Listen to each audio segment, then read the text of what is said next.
এই দৈহিক কাঠামো দিয়া জান্নাতের দেহ দিয়া আল্লাহকে কখনো দেখা সম্ভব নয়।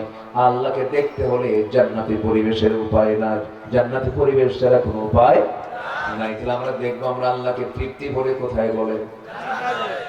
আস্তে কোথায় দেখবো? কোথায় দেখবো? বিড়ি খায়া বলেন, বিড়ি খায়া? বিড়ি খাওয়ার লোক আমার দেশে কম না বেশি? আবার মাহফিল এসে প্রশ্ন করে বলছে বিড়ি খাওয়া কি জায়েজ আছে? উনি জায়েজের চেষ্টায় আছে। হ্যাঁ, জর্দা ওটা ওর খারাপ তো ভাই। হ্যাঁ, ওই তো একই জিনিস তো। গুল, জর্দা আর কি বিড়ি, সবগুলো দুই পাতা না এক পাতা? এই তো, নাম একটু ভিন্ন। এই তো, কেউ ডাইরেক্ট মারে, কেউ যে আগুনে পুড়ে খায়। এই তো, যা বলবো সোজা বলবো। হুজুর খাইলো না কি খাইলো এটা আমার দেখার বিষয় না, বলতে হবে তো। পান খান, আপনি খান, পান খান, সমস্যা কি? পান পাতা তো রস, স্টমাকের জন্য ভালো।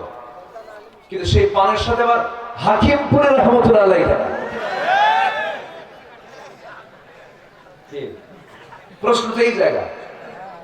জানেন অপচয়টা কি জিনিস? অপচয় কার ভাই? অপচয় কি বলেন? অপচয়কারী কার ভাই?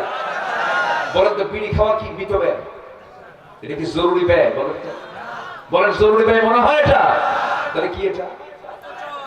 কি বলেন? বলেন কি এটা?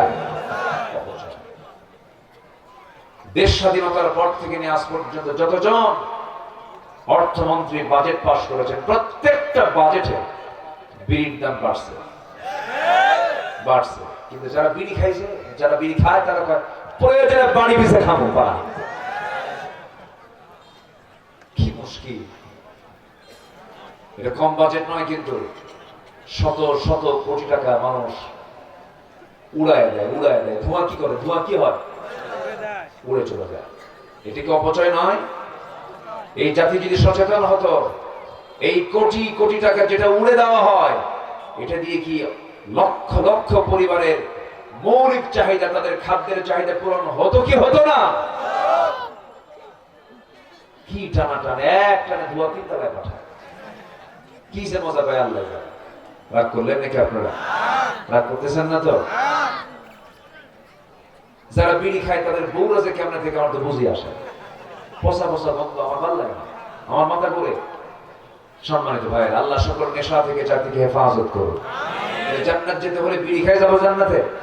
নামাজ না পড়া কয় ওয়াক্ত নামাজ পড়বো আমরা?